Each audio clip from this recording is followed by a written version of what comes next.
Tuhan sertamu dan sertamu juga.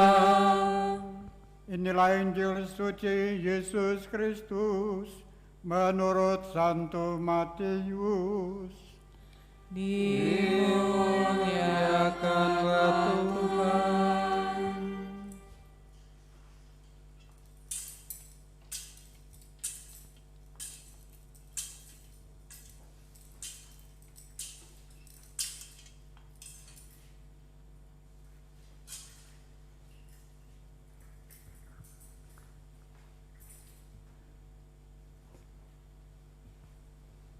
Sesudah Yesus bangkit dari antara orang mati, ke-11 murid itu berangkat ke Galilea, ke bukit yang telah ditunjukkan oleh Yesus kepada mereka.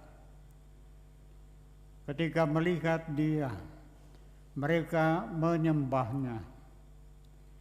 Tetapi beberapa orang ragu-ragu.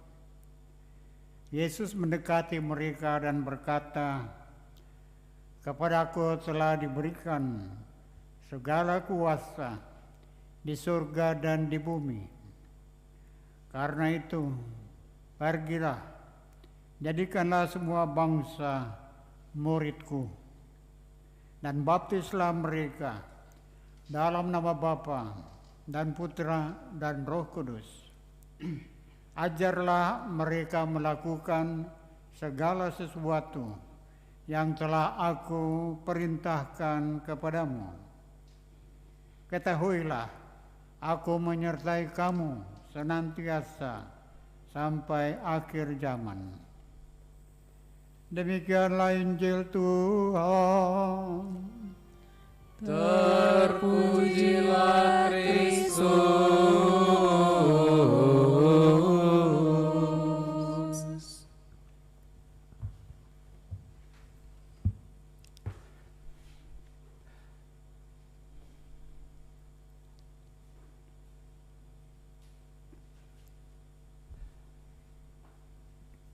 Para ibu dan bapak, saudara-saudari sekalian, kaum muda, remaja, anak-anak yang merayakan Ekaristi bersama dengan kami pada pagi hari ini. Hari ini kita gereja merayakan Hari Raya Kenaikan Tuhan. Akhir dari masa pelayanan Yesus di dunia telah tiba. 40 hari pasca kebangkitan Tuhan Yesus, Yesus menampakkan diri selalu kepada para murid untuk meneguhkan hati mereka, untuk menyiapkan mental mereka, untuk menyiapkan hati dan pikiran mereka, supaya ketika ia berpisah dengan mereka, para murid selalu memiliki keteguhan iman, kekuatan hati, karena mereka adalah pelanjut karya keselamatan Tuhan di tengah dunia ini.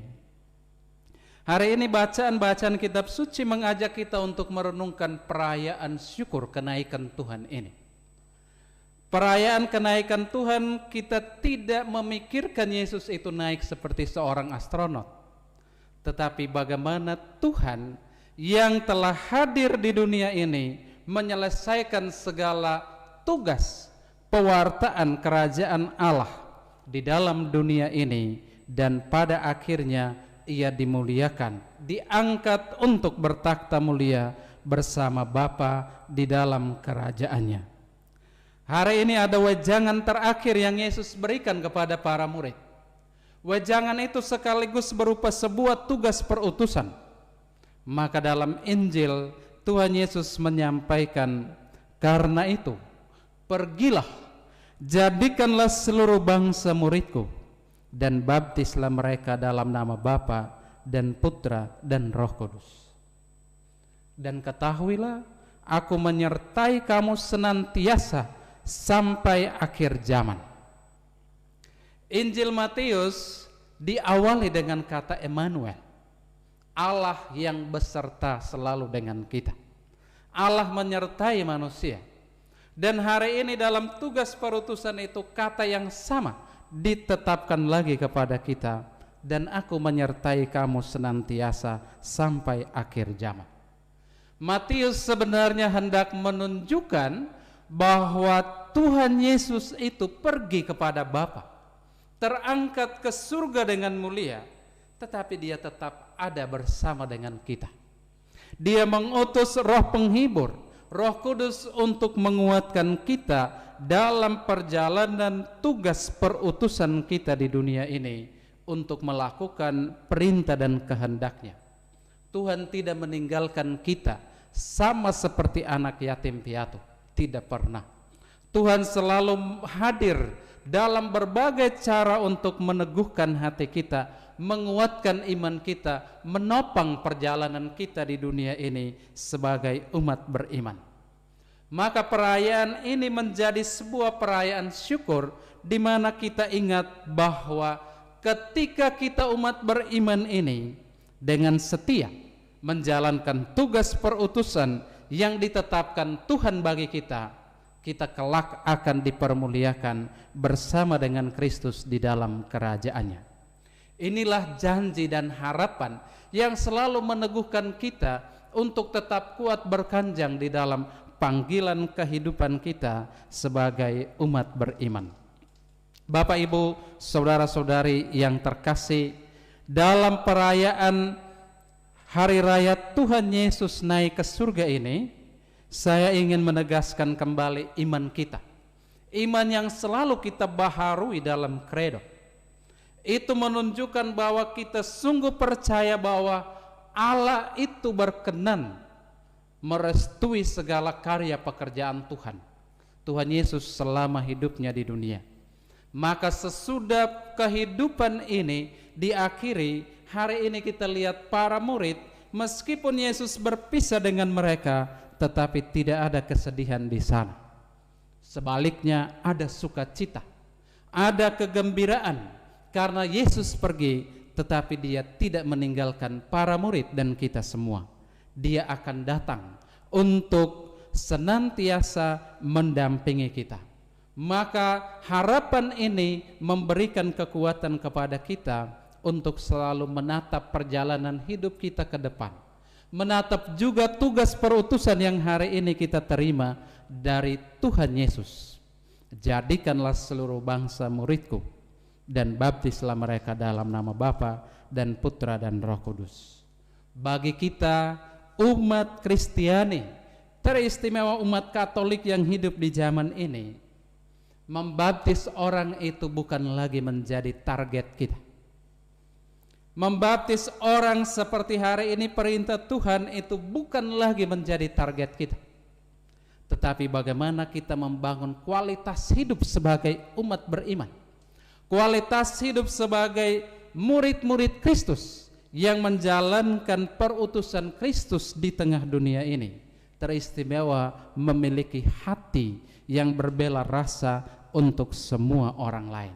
Itulah kualitas iman, itulah kualitas hidup dari para pengikut Kristus di zaman ini. Bahwa banyak katekumen di dalam gereja itu bukanlah menjadi target kita, tetapi bagaimana kita umat beriman sendiri menghidupi, melaksanakan apa yang diperintahkan Tuhan kepada kita sebagai pengikut-pengikutnya di dunia ini. Maka Bapak, Ibu, saudara-saudari, di akhir renungan ini saya ingin menceritakan sebuah cerita yang saya baca. Mungkin Anda pernah melihat patung Tuhan Yesus disalib tanpa lengan. Mungkin Anda pernah melihat itu, atau kalau belum pernah melihat silahkan dicari. Ada Mbak Google untuk bisa mencarinya. Tetapi patung itu kisahnya adalah ketika Perang Dunia Kedua, banyak sekali gereja juga yang hancur. Maka di Jerman Utara itu sesudah perang selesai, gereja mau direnovasi, dan orang umat di paroki itu menemukan patung ini hancur. Lalu mereka mulai membuat kembali, membentuk kembali patung ini, dan yang tidak mereka temukan adalah kedua tangan Tuhan Yesus. Lalu mereka mulai berdiskusi bagaimana tangan Tuhan ini bisa dibuat. Mereka mau mengundang seorang pemahat untuk membuatnya. Tapi ada orang lain berpendapat, biarkan patung itu tanpa tangan. Maka apa yang dibuat? Mereka menulis di salib itu, Kristus tidak memiliki tangan lagi selain tangan-tangan kita, pengikutnya yang ada di dunia ini. Tulisan itu bersama dengan patung Tuhan Yesus tanpa lengan di kayu salib itu. Setiap orang yang memandang patung ini pasti yakin bahwa dia adalah tangan Tuhan. Maka ada sebuah lagu yang ditulis oleh seorang penulis di tahun 1400 mengisahkan begini untuk patung ini. Kristus tidak memiliki tangan lagi. Ia hanya memiliki tangan kita di dunia untuk mengerjakan apa yang hari ini ingin diselesaikan. Kristus tidak punya kaki lagi. Ia hanya punya kaki kita di dunia untuk berjalan, mencari orang dan menolong mereka kembali kepada jalan yang benar. Tuhan Yesus tidak punya mulut lagi. Ia hanya punya mulut kita di dunia untuk melihat kesusahan sesama dan menghibur mereka. Tuhan Yesus tidak punya telinga lagi. Ia hanya punya telinga kita di dunia untuk mendengar kerinduan dan keluhan orang-orang lain di sekitar kita. Dan Tuhan Yesus hanya memiliki kita semua yang masih tinggal di dunia ini untuk menjadi Kristus-Kristus yang lain bagi sesama. Bapak, Ibu, saudara-saudari terkasih, saat-saat ini dunia dan bangsa kita, gereja, mengalami saat-saat sulit karena wabah virus corona ini. Mungkin hari ini pesan Tuhan Yesus yang paling relevan dan aktual untuk kita renungkan adalah kita jadikan diri kita tangan Tuhan yang menolong orang-orang lain. Jadikanlah hidup kita sebagai Kristus yang lain, yang mendengar keluhan, yang mendengar penderitaan orang-orang lain dalam hidup, dan kita tergerak untuk menolong dan membantu mereka. Bapak Ibu umat paroki yang terkasih, gereja kita meskipun kecil sudah turut berbela rasa di masa wabah COVID ini. Gereja kita meskipun kecil turut mengambil bagian dalam perutusan Tuhan yang hari ini kita dengar, dengan turut berbela rasa untuk masyarakat dan terlebih untuk umat kita. Banyak gerakan yang dibuat saat ini, maka saya mengundang kita semua umat paroki untuk terlibat di dalam gerakan bela rasa paroki untuk menolong umat, menolong warga sekitar kita yang terdampak oleh wabah virus corona ini. Hari ini kita diberikan kekuatan bahwa Roh Kudus datang untuk menyertai kita dan menguatkan kita untuk menjalankan perintah Tuhan. Semoga kita menjadi tangan, kaki, mulut, telinga, mata dan hati dari Tuhan Yesus di tengah dunia ini untuk karya kebaikan bersama. Mari kita buka hati kita buka mata kita melihat kesusahan di sekitar kita. Mari kita bangun semangat untuk menjadi umat Allah dengan meningkatkan kualitas hidup beriman kita sebagai orang-orang yang siap menolong, siap membantu, siap untuk selalu melakukan karya kebaikan Tuhan sebagaimana yang dilakukan oleh Tuhan Yesus di dunia ini. Sesudah semuanya itu selesai, kita dipermuliakan bersama dengan Kristus yang hari ini terangkat dan duduk bertakhta mulia bersama Bapa di dalam kerajaannya. Tuhan memberkati kita semua. Amin.